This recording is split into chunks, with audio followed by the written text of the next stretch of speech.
Olá!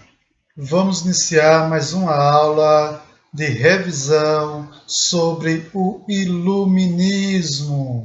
Então vamos entrar nesse fascinante assunto que fala sobre a busca do ser humano pelo conhecimento.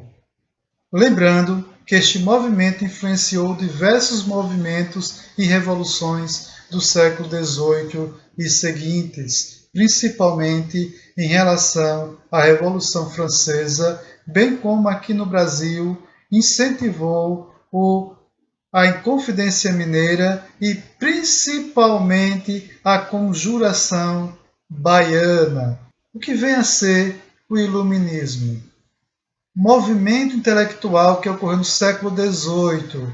Diz que o século XVIII é o século das revoluções. Porém, esse século XVIII também ficou conhecido como século das luzes, em alusão justamente a este movimento chamado de Iluminismo. No século XVIII, os intelectuais acreditavam que a sociedade precisava ser iluminada pela luz da razão, ou seja, ela queria compreender, para compreender a sociedade e a natureza, só poderia ser feito através da racionalidade, ou seja, através do pensamento, do estudo, buscando entender minuciosamente a natureza, a sociedade, como ela se movimenta, o que causa os problemas da sociedade, o que causam os fenômenos naturais. Tudo deveria ser por base da racionalidade. E o que seria essa luz da razão? Para tanto entendermos que luz é esta que ilumina a humanidade, segundo os iluministas, devemos entender a busca por um método científico para que as ciências se aproximem de um resultado. O cientista, antes de qualquer pesquisa, ele determina qual método científico vai se utilizar. Descartes, em sua célebre frase, afirmava que dubito ego cogito ergo sum, ou seja, duvido, logo penso, logo existo. Através dessa frase, ele quis propor também um método de pensar e raciocinar, a qual nós chamamos de método cartesiano. Que método foi esse? Dúvida.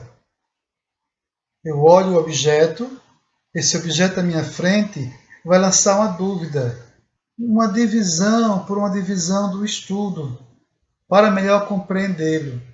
Eu começo a fazer experiências para melhor compreendê-lo. Então eu começo pelas coisas mais fáceis, mais simples. Eu não começo pelas mais complexas, para eu compreender esse objeto. Então, com tudo isso daí, eu vou ter que revisar todas as etapas para ver se eu não omiti algum dado. Por exemplo, a vacina que está se produzindo. São várias nacionalidades que estão produzindo vacinas, porém nenhuma foi aprovada até o momento. Por quê? Porque há dúvida. Eu divido o objeto para melhor compreendê-lo. Então, eu vou dividir o vírus e tentar entender este vírus, para depois eu passar para a fase de fabricação de vacina. Então, eu começo pelo mais simples e vou para o mais complexo. Depois que eu fiz a vacina, eu não posso sair distribuindo para as pessoas. Eu tenho que revisar. É o que está acontecendo em algumas nacionalidades, como a Inglaterra, que está revisando o estudo, começou a aplicar em animais e agora já está indo para a penúltima fase, que é aplicar em seres humanos. Então, as 4 fases do método cartesiano é a dúvida, a divisão do objeto, iniciar por objetos mais simples e revisar todas as etapas. Então, o que os iluministas criticavam? O antigo regime. Quando falamos em antigo regime, estamos falando sobre o absolutismo. Então, o que é o absolutismo? O absolutismo tem a ideia de que o rei, ele é o sujeito principal, ele só manda e os demais obedecem. É o que chamamos de monarquia absolutista, que neste momento da história não estava agradando mais à sociedade, principalmente os burgueses, principalmente os intelectuais, que viam o absolutismo como uma forma de tirania, uma forma de opressão para com o povo.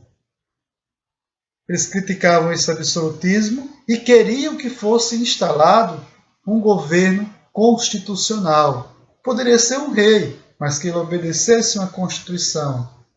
Poderia ser um presidente, contanto que ele obedecesse à Constituição. Eles criticavam também a igreja. Ele criticava o fanatismo e criticava a intolerância, algo que para nós, hoje em dia, a superstição, passar por baixo de uma escada, dá azar, quebrar um espelho dá azar, essa história de azar é algo que vai prejudicar a vida através de algum ato mais para frente. Esse fanatismo, acreditar em tal ponto que o outro tem que sofrer a violência para que satisfaça a minha crença. Vale salientar que muitas vezes a superstição desencadeava de um fanatismo, que era uma crença muitas vezes exacerbada em algo, e essa crença exacerbada em algo levava a pessoa a ser intolerante para com o outro, gerava uma falta de alteridade. Então eles criticavam isto. O século XVIII, chamado também de século das luzes. Vocês podem até perguntar, por que século das luzes? Vejamos logo essa ilustração, na qual temos aqui esta senhorita segurando um bastão com luz. Ela representa essa luta contra o fanatismo, contra a superstição cega. Os filósofos, então, do século XVIII se autodenominavam de homens do século das luzes. Logo, para eles, o século XVIII foi o ponto máximo da maturidade intelectual e racional do homem. É claro que eles carregavam também alguns preconceitos com relação ao período anterior, que foi a Idade Média, que eles não viam com bons olhos. Vamos agora a alguns filósofos, pensadores desse período. Vamos começar por Montesquieu. Montesquieu, ele ficou marcado principalmente pela defesa de que o poder ele deveria ser melhor distribuído, ser melhor organizado.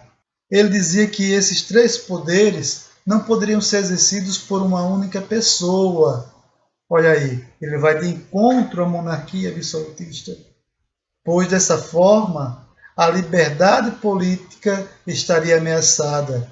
E para evitar o abuso de poder, era necessário que esses poderes eles fossem independentes um do outro, porém que eles também vivessem de forma equilibrada. Voltaire, ele acreditava que a razão deveria substituir a superstição. Ele não via com bons olhos a superstição. Acreditava que a razão era o único caminho para chegar ao conhecimento. Então, eu não poderia acreditar que passar por baixo de uma escada me trazia azar. Eu teria que provar através de estudos que eu passando por baixo de uma escada, eu realmente teria um azar. Mas para os iluministas, azar também era uma causalidade. Ele também era a favor do combate ao fanatismo religioso, que, segundo ele, o fanatismo religioso provoca intolerância. Estamos, infelizmente, hoje em uma sociedade intolerante. E o pior dos fanatismos é o fanatismo religioso. Exemplo disso, nós temos o Estado Islâmico. Mas será que não olhamos para nós mesmos, para os nossos fanatismos próprios? Será que somos tolerantes ou intolerantes para com o outro? E nisso daí ele também combatia a ignorância e a superstição, que, segundo ele, provoca a manutenção de preconceitos e outras práticas cruéis. Rousseau era defensor do contrato social. Ele publicou vários livros, A Origem da Desigualdade, Emílio da Educação. Defendendo o contrato social, ele diz que o poder tem origem no povo e seria legítimo se fosse exercido em nome do povo. A enciclopédia. Hoje em dia, pouco se conhece sobre enciclopédia, a não ser a Wikipédia, que é a enciclopédia eletrônica livre. Mas naquele tempo, no Iluminismo, século XVIII, alguns cientistas, alguns pensadores, principalmente liderado por Diderot e D'Alembert, eles tiveram a ideia, vamos reunir em um conjunto de livros todo o conhecimento existente. Aí surgiu a enciclopédia. Vários autores iluministas, inclusive Rousseau, fizeram artigos para este livro, que é a enciclopédia, quer dizer que é um dicionário das ciências e das artes. Outro cara que também era a favor da chamada liberdade individual era John Locke. John Locke, ele pregava que a vida e a liberdade são direitos naturais inalienáveis. Caso não cumpra esses contratos estabelecidos, numa eleição, por exemplo, é feita várias promessas. Se nessas promessas ele não cumpre esse contrato que ele faz com a sociedade, ele passa a ser um tirano. Um tirano. Então, os governos seguem através de contratos sociais. Caso não cumpra sua razão de ser, ou seja, aquilo que prometeu, que é principalmente proteger e garantir o livre uso da propriedade privada. No caso, John Locke defende a propriedade privada, a sociedade tinha direito e a rebelião, a substituição do governo tirânico. Se um governo não cumpre o que promete, ele tem que ser tirado. Despotismo esclarecido. Alguns déspotas, ou seja, governos, eles passaram a adotar algumas práticas iluministas. Era uma espécie de mistura de práticas absolutistas com ideias iluministas.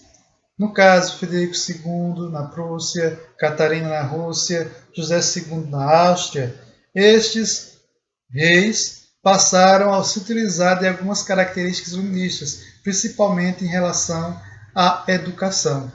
Em Portugal, tivemos um ministro de Dom José I, o chamado Marquês de Pombal, a qual ele buscou também evidenciar o seu despotismo esclarecido na economia e na educação, inclusive acabou por expulsar os jesuítas do território brasileiro.